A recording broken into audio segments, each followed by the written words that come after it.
Hello everyone. तो आज हमारा ग्रामर सीरीज़ का दूसरा वीडियो है और आज की इस वीडियो में हम लोग सेंटेंस क्या होता है और सेंटेंस के कितने प्रकार होते हैं और सेंटेंस के कितने पार्ट्स होते हैं, मतलब kinds of sentences and parts of sentences पढ़ने वाले हैं। तो इस वीडियो को लास्ट तक जरूर देखना ताकि आज जो मैं टॉपिक्स आपको पढ़ाने वाला हूँ वो आपको अच्छे से समझ में आए।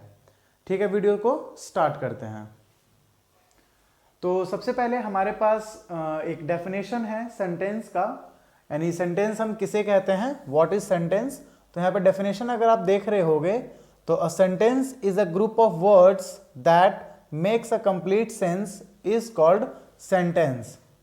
मतलब कि सेंटेंस किसे कहते हैं, अगर आपको याद होगा मैंने आपसे इससे पहले एक वीडियो बनाया था, जो फर्स्ट वीडियो था हमारा, हमने उसमें एक डेफिनेशन पढ़ी थी वर्ड की। What is word? तो a group of letters that have a complete sense is called a word. ये मैंने आपको बताया था कि जो लेटर्स का एक समूह होता है और उससे हमें एक अर्थ मिलता है तो हम उसे कहते हैं कि वो एक वर्ड है। यहाँ पे उसी तरीके से सेंटेंस का डेफिनेशन है अ ग्रुप्स ऑफ वर्ड, मतलब वैसा समूह, वर्ड्स का वैसा समूह जिसका एक अर्थ निकलता है।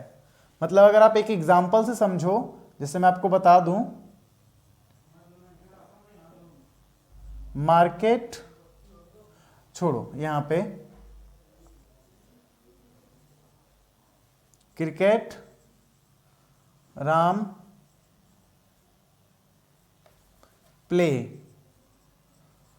यहां पर ये देखो, यहां पर ये जो है एक वर्ड है, ये भी एक वर्ड है और ये भी एक वर्ड है, तीनों वर्ड्स हैं और ये एक पूरा कलेक्शन भी है, एक समूह भी है।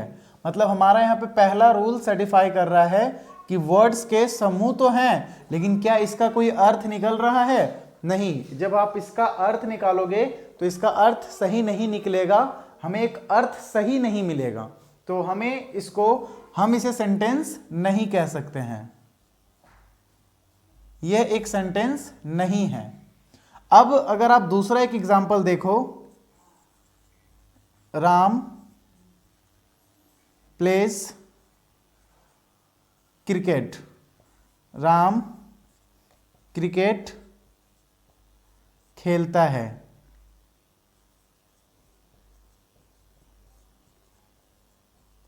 सॉरी, हाँ, तो यहां पर यही सेम चीज था, बट वर्ड्स का जो अरेंजमेंट था वो सही तरीके से किया और इससे हमें एक अर्थ मिला, तो हम इसे कहेंगे कि ये एक सेंटेंस है। लेकिन यहां पर अगर हम इसी चीज को देखें तो यहां पर ये सेंटेंस नहीं है, क्योंकि इसका हमें कोई अर्थ नहीं मिल रहा है। इसी तरह से अगर आप दूसरी परिभाषा को देखो सेंटेंस का, तो a sentence is a meaningful collection of words. यहां पर देखोगे मीनिंगफुल कलेक्शन ऑफ वर्ड्स, यानी जो वर्ड्स का जो कलेक्शन है उसका हमें एक मीनिंग मिलता हो, अर्थ मिलता हो। Having its on subject and verb, और उस सेंटेंस में खुद का सब्जेक्ट हो और वर्ब हो। जैसा कि आप इस सेंटेंस को देखो, Ram place cricket, Ram cricket खेलता है। यहां पे खेलने का काम कौन कर रहा है? राम। तो ये हो गया सब्जेक्ट। सब्जेक्ट का मतलब होता है कर्ता, यानी काम करने वाला, काम करने वाला। तो यहां पर वो राम है जो काम को कर रहा है, उसके बाद खुद का वर्ब हो, ठीक है। तो यहां पर प्लेस, प्लेस मतलब होता है खेलना, ठीक है। यहां पर खेलना एक काम है और ये हमारा एक वर्ब है। तो इस सेंटेंस में एक सब्जेक्ट भी है और एक वर्ब भी है, तो मतलब ये सेंटेंस है। और दूसरी चीज, इसका हमें एक अर्थ भी मिल रहा है। इसका मतलब ये हुआ कि ये एक सही सेंटेंस है। यहां तक बात अगर आपको समझ में आ गई होगी तो प्लीज मेरे वीडियो को आप लोग लाइक कर दो, ताकि मुझे पता चले कि हाँ आप लोग को ये चीजें समझ में आ रही हैं। हम आगे देखेंगे सेंटेंस के पार्ट्स। सेंटेंस के बेसिकली दो मेन पार्ट होते हैं, एक होता है सब्जेक्ट और दूसरा होता है प्रेडिकेट। सब्जेक्ट जो उस सेंटेंस को शुरू कर रहा हो, या फिर सब्जेक्ट वो होता है जो वर्ब के एक्शन को करता है, मतलब जो उसमें वर्ब होता है सेंटेंस में, उस वर्ब को करने वाला, ठीक है। वर्ब का मतलब होता है कोई काम, कोई क्रिया, उस काम को जो कर रहा है वही सब्जेक्ट होता है। अब वो या तो कोई व्यक्ति हो सकता है या वो कोई थिंग हो सकता है। जैसा कि आप डेफिनेशन में देख रहे हो, द पर्सन और थिंग मतलब वो व्यक्ति या वो वस्तु जो वर्ब के एक्शन को करता है, परफॉर्म करता है यानी करता है। जैसा कि आप इस एग्जांपल में देखो, आई लिव इन दिल्ली मतलब मैं दिल्ली में रहता हूं। यहां पे रहना एक काम है, रहना एक काम है मतलब ये एक वर्ब है और इस वर्ब को करने वाला कौन है? आई। तो यहां पर जो ये आई है ये एक सब्जेक्ट है। आई थिंक ये आप समझ रहे होगे। चलो आगे देखते हैं। मोहित वर्क्स हार्ड। मोहित जो है काम करता है, कठिन काम करता है। ठीक है, यहां पर वर्क्स जो है ये एक वर्ब है और इस वर्ब को करने वाला कौन है? मोहित। तो मोहित हमारा यहां पे सब्जेक्ट हो गया। इसी तरह से सीता प्लेस चेस। चेस खेलने का काम यानी प्ले जो है यहां पर प्ले मतलब खेलना, और इस खेलने का काम को कौन कर रहा है? तो सीता कर रही है। प्लेस यहां पर एक वर्ब है। इसी तरह से वर्क्स यहां पर एक वर्ब है और लिव यहां पर एक वर्ब है। ये तीनों वर्ब को परफॉर्म करने वाले जो लोग हैं हम इन्हीं को हम कहते हैं सब्जेक्ट। आई थिंक अब आपको सब्जेक्ट हल्का हल्का समझ में आ रहा होगा। ठीक है, अब हम आगे बढ़ते हैं प्रीडिकेट की तरफ। प्रीडिकेट क्या होता है? देखो, प्रीडिकेट जो होता है, प्रीडिकेट ये तीन मेन चीजों से मतलब इस प्रीडिकेट का मतलब कोई अकेला चीज नहीं, इसके अंदर तीन चीजें आती हैं। हम एक एक करके उनको समझेंगे। सबसे पहला आता है इसमें वर्ब, उसके बाद ऑब्जेक्ट और उसके बाद कॉम्प्लीमेंट।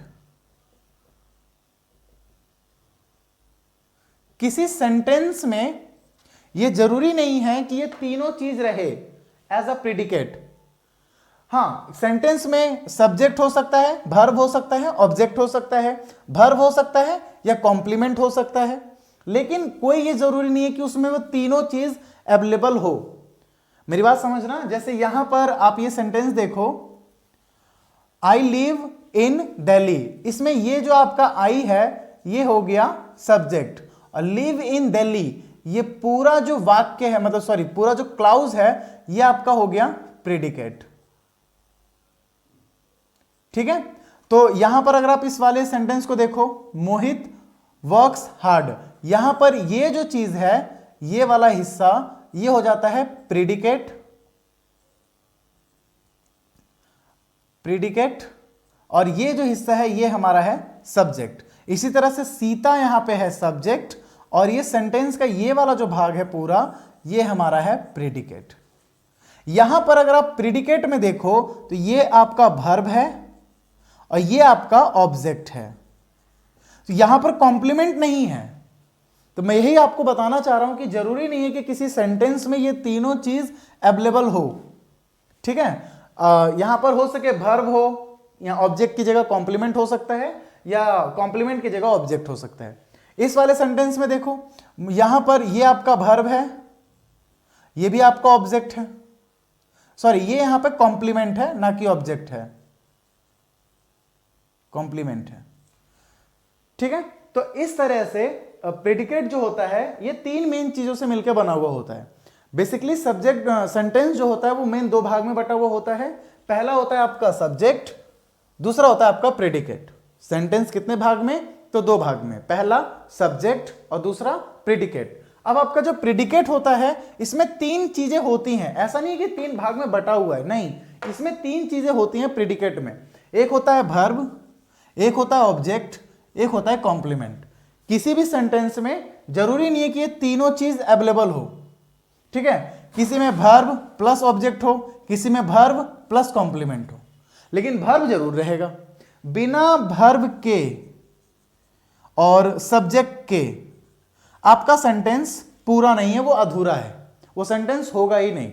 ठीक है, सिर्फ वर्ब अगर रहा तो ये एक एक सेंटेंस बन सकता है। जैसे मैं अगर बोलूं कम, कम का मतलब क्या हुआ? आना। अगर मैं कम बोल रहा हूं तो ये एक पूरे सेंटेंस का काम कर रहा है। जैसे मैंने बोला कम मतलब आना है, अब अगला व्यक्ति वो समझ रहा है कि मैं उसे ही बोल रहा हूं। ठीक है, लेकिन अगर आप इसमें लगा दो कम हेयर मतलब यहां आओ, ठीक है, तो एक भर्व अकेला एक सेंटेंस के बराबर है, लेकिन अगर सेंटेंस में भर्व ही ना हो तो वो सेंटेंस पूरा नहीं है, वो सेंटेंस बेकार है। ठीक है, तो यहां तक सेंटेंस के दो पार्ट्स होते हैं, एक होता है सब्जेक्ट और दूसरा होता है प्रेडिकेट। सब्जेक्ट क्या होता है, प्रेडिकेट क्या होता है, प्रेडिकेट में क्या क्या चीजें होती हैं, ये सारी चीजें मैंने आपको बता दिया। तो ठीक है, आगे बढ़ते हैं। हमारा जो अगला टॉपिक होगा वो होगा काइंड्स ऑफ सेंटेंसेस, मतलब जो हम वाक्य बोलते हैं वो कितने प्रकार के वाक्यों का उपयोग करते हैं, मतलब जो सेंटेंस होते हैं वो कितने प्रकार के होते हैं।